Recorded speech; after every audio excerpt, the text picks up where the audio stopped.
Қайырлы күн, курсанттар, тыңдаушылар, білім алушылар. Мен криминалистика кафедрасының аға оқытушысы, полиция капитаны, заң ғылымдарының магистрі Жасқанат Ерсайынұлы Айтжанов. Бүгінгі дәрісіміздің тақырыбы трассологиялық зерттеудің жалпы әдістемесі. Трассологиялық зерттеу әдістемесі бұл объектілерді зерттеу процесінде қолданылатын әдістер, тәсілдер мен техникалық құралдардың жүйесі. Трассологиялық зерттеу бұл оның жекелеген кезеңдері өзара байланысты және өзара тәуелді болатын біртұтас күрделі процесс болып табылады. Кез келген криминалистикалық зерттеу сияқты, соның ішінде трассологиялық келесідей сатылардан тұрады. Бірінші сатысы алдын ала зерттеу. Екінші сатысы детальді зерттеу. Детальді зерттеу өз кезегінде үш кезеңді қамтиды: бөлек зерттеу, эксперимент және салыстырмалы зерттеу. Трассологиялық зерттеудің үшінші сатысы нәтижелерді бағалау және қорытындыларды құрастыру. Және соңғы төртінші сатысы зерттеу нәтижелерін рәсімдеу. Трассологиялық зерттеудің алғашқы сатысы алдын ала зерттеу болып табылады. Алдын ала зерттеу барысында криминалист маман зерттеуді тағайындау туралы қаулыны және зерттеуге жататын объектілерді алғаннан кейін маман ең алдымен маманға қойылған сұрақтардың мәнін түсінеді. Қаулыны кім тағайындағаны, кімге тағайындалғаны және сараптаманың қандай түрі тағайындалып отырғанын қарайды. Қаулыда көрсетілген объектілердің тізімімен танысады. Содан кейін зерттеуге жататын объектілерді, заттай дәлелдемелер бумасының жай-күйін тексереді. Жай-күйі мен санын қарап, олардың сақталуына, зерттеуді тағайындау туралы қаулыда көрсетілген тізбеге сәйкестігіне көз жеткізеді. Оқиғаның мән-жайын, іздерді алу шарттар мен уақытын, оларды бекіту тәсілдерін анықтай отырып, маман зерттеудің мақсаты мен көлемін анықтайды. Алдын ала зерттеу кезеңі келіп түскен объектілерді, оның ішінде заттай дәлелдемелерді суретке түсірумен аяқталады. Трассологиялық зерттеудің детальді зерттеу сатысы. Оның ішінде бөлек зерттеу кезеңі. Бұл кезеңнің негізгі міндеті іздерден сәйкестендіру белгілерін анықтау және оларды кейіннен талдау болып табылады. Бұл процесте ұсынылған объекттердің әрқайсысы бір-бірінен бөлек зерттеледі. Ең алдымен ізі бар зат зерттеледі.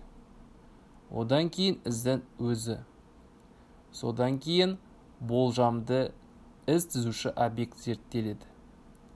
Детальді зерттеудің бөлек зерттеу кезеңінде криминалист маман келесідей әдістерді қолданылады.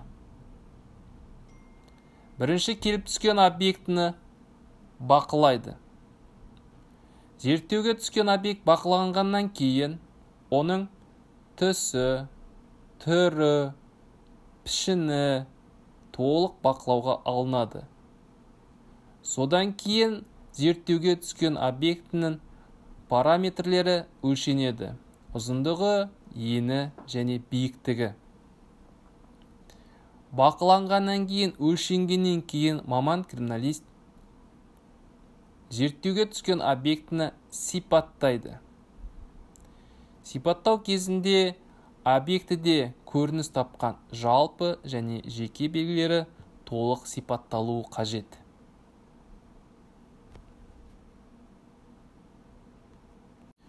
Бөлек зерттеу сатысында іздерді зерттеу кезінде келесі ақпараттар алынады.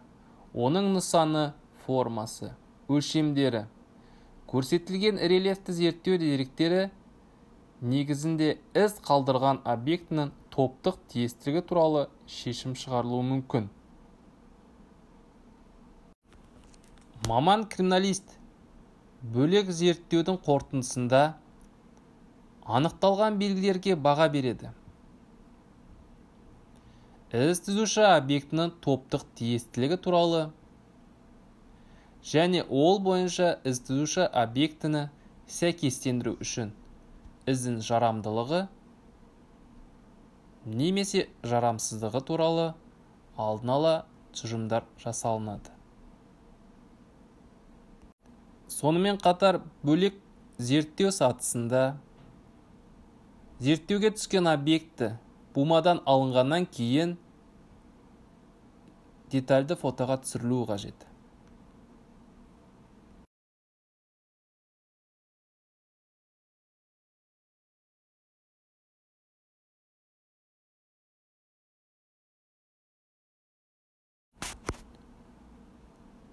Детальді зерттеудің эксперимент сатысы. Эксперименттің негізгі мақсаты салыстырмалы зерттеу жүргізу үшін үлгілерді алу болып табылады.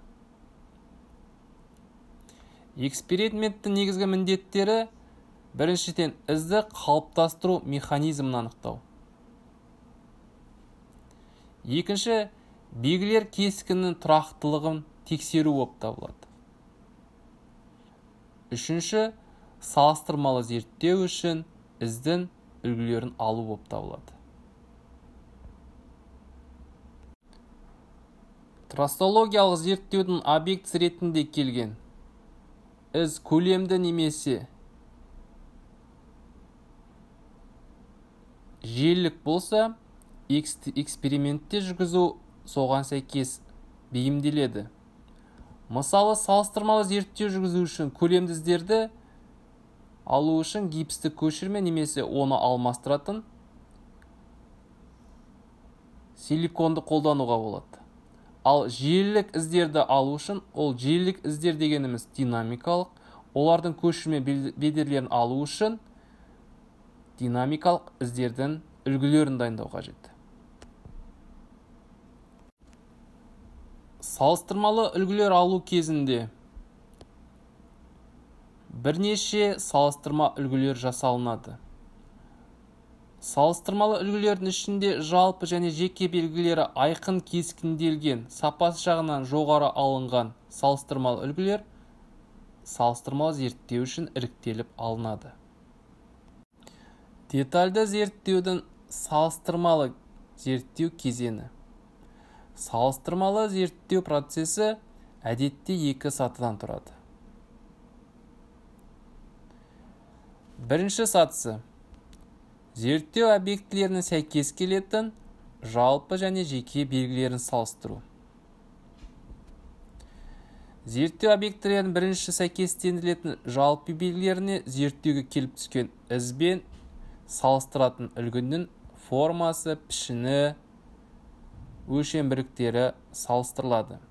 Егер де өлшем бірліктері салыстырылу нәтижесінде ұқсастық болған жағдайда, жеке белгілері салыстырылуға жатады. Салыстырмалы зерттеудің екінші кезеңі олардың айырмашылықтарын салыстыру. Зерттеудегі салыстыру әдістері негізінен салыстыру, үстінен салу және біріктіру әдістерімен жүзеге асырылады. Алдарыңызға ұсынылған суреттен байқап отырғандай, бұл салыстыру кезеңінің салыстыру әдісімен жүзеге асырылған.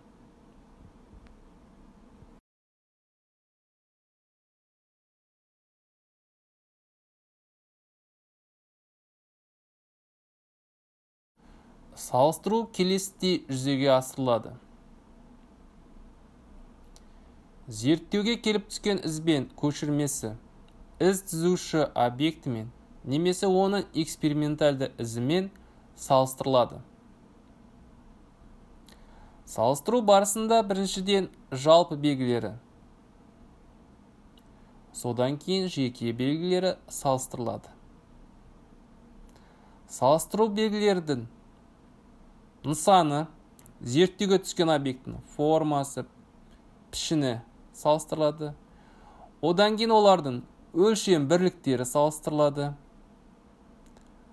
Орналасқан жері белгілердің және олардың өзара орналасуы бойынша жүргізіледі. Салыстыру сатысындағы біріктіру әдісі белгілерді біріктіру әдісі негізінен динамикалық іздерді салыстыру үшін қолданылады. Бұл жағдайда іздердегі жолдардың, біліктер мен ойықтардың өлшемдері, орналасуы және өзара орналасуы және олардың көлденең қимасының формалары салыстырылады. Рельефтің шығыңқы бөліктері ойықтар түрінде, ал майысқан бөліктері шығыңқы жерлер біліктер түрінде бейнеленеді. Суретте байқалып отырғандай, динамикалық іздерді біріктіру әдісімен зерттелген. Жолдардың айырмашылығы немесе сәйкестігі біріктіру сызығымен анықталады. Сәйкестік туралы қорытындыны бірінші іздегі біліктер мен ойықтар, екінші іздегі біліктер мен ойықтардың жалғасы болған кезде жасалынады. Трассологиялық зерттеудің үшінші сатысы нәтижелерді бағалау және қорытындыларды құрастыру. Осы кезеңде маман егжей-тегжейлі және салыстырмалы зерттеу барысында анықталған жалпы, сондай-ақ жеке белгілер кешенін талдайды. Бұл кезде сапалық сипаттамалардың талдануын бейнелерін айқындылығын, белгілер құрылысының өзіндік ерекшелігін, олардың үйлесімділігі мен өзара орналасуын және сандық сәйкес келетін белгілер жиынтығының көлемін талдау көрсетіледі. Нәтижелерді бағалау және қорытындыларды құрастыру сатысында детальды зерттеудің бөлек-бөлек зерттеу сатысында алынған алдын ала тұжырым және салыстырмалы зерттеу сатысында алынған алдын ала тұжырымдар бір тұжырымға жинақталады. Криминалист маман ішкі түйсікке сүйене отырып қорытындыны құрастырады, шешім қабылдайды. Салыстырмалы зерттеу нәтижелері бойынша маман тепе-теңдіктің болуы немесе болмауы туралы тұжырым жасайды. Тұжырымдардың нысаны келесідей болуы мүмкін. Бірінші тұжырым. Тепе-теңдіктің болуы туралы үзілді-кесілді 10 тұжырым жасауы мүмкін. Екінші нысаны. Ықтимал тұжырым. Бұл жерде ықтимал 10 немесе ықтимал сол тұжырым жасалуы мүмкін. Үшінші. Үзілді-кесілді теріс тұжырым. Тепе-теңдіктің болмауы туралы. Және соңғы тұжырымның нысаны қойылған сұрақтарға мәні бойынша жауап беру мүмкін емес. Тепе-теңдіктің болуы туралы үзілді-кесілді 10 тұжырым жасау кезінде криминалист маман мұндай тұжырымды қалыптастыруға сәйкес келетін белгілердің жеке жиынтығы негізі болады. Айырмашылықтардың болуына тіпті өте маңызды жол беріледі. бірақ олар іздің пайда болу механизмімен, оларды табу және көшіру сапасымен, объектілердің қасиеттерінің өзгеруімен және де сол сияқты себептермен түсіндіріледі. Бұл ретте түсініксіз айырмашылықтардың болуына жол берілмейді. Ықтимал оң немесе ықтимал сол тұжырым. Криминалист маман мұндай тұжырым нысаны мәжбүрі болып табылады. Маман оған өзінің сапалық сандық сипаттамасы бойынша сәйкес келетін белгілердің жиынтығы жеке адамға жеткілікті жақындылығын жағдайлағанда жүгінеді. Әдетте мұндай тұжырым ізде бейнеленген детальдардың шектеулі жиынтығында жасалынады.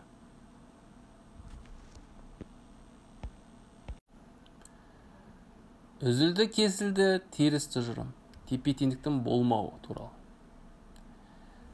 Криминалист маман бұл тұжырым жасаған кезде келесідей жағдайларда болуы мүмкін.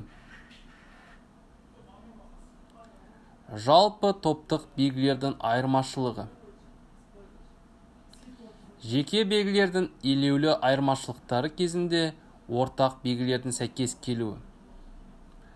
Айырмашылықтар нақты елеулі болу керек екендігін және оларды ізде болуы оң тұжырымда көрсетілген себептердің қайсысы бірімен түсіндіріле алмайды. Қойылған сұраққа мәні бойынша жауап беру мүмкін емес. Бұл тұжырымның осындай нысанына келуіне маманды мәжбүрлейтін негізгі себептер бар. Сол себептерге тоқталатын болсақ. Біріншіден, салыстырмалы үлгілердің болмауы, немесе олардың сапасының төмендігі. Екінші, сұрақты шешу үшін маманда қажетті арнайы техниканың немесе құралдың болмауы. Үшіншіден, зерттеу үшін қажетті әдістеменің болмауы, немесе маманның оны білмеуі. Төртіншіден, сұрақты шешу маманның құзыретінің шегінен тыс болған жағдайда осы нысандағы қорытынды жасалынады. Трассологиялық зерттеудің төртінші сатысы зерттеу нәтижелерін рәсімдеу. Криминалист маман барлық жүргізген зерттеуінің нәтижесін маманның қорытындысымен рәсімдейді.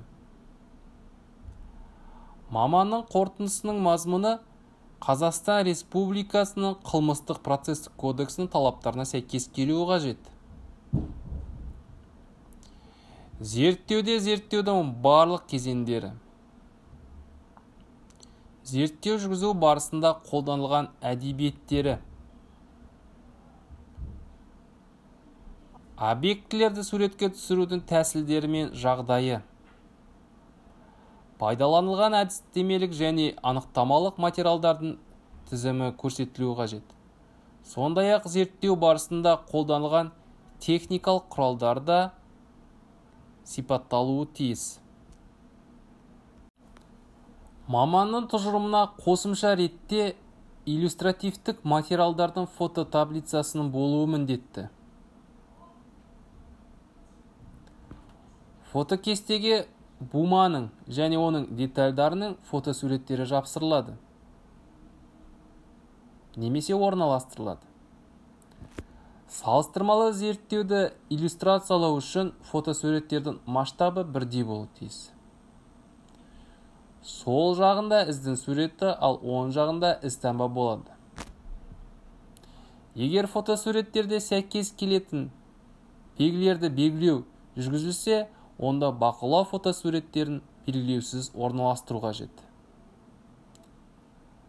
Сондай-ақ әр фотосуреттің астына түсіндірме жазбалардың мазмұны мен терминологиясының қорытындылардың мәтінінде қабылданған талаптарға сәйкес келуі тиіс. Маманның тұжырымына қосымша ретте иллюстративтік материалдардың фототаблицасының болуы міндетті.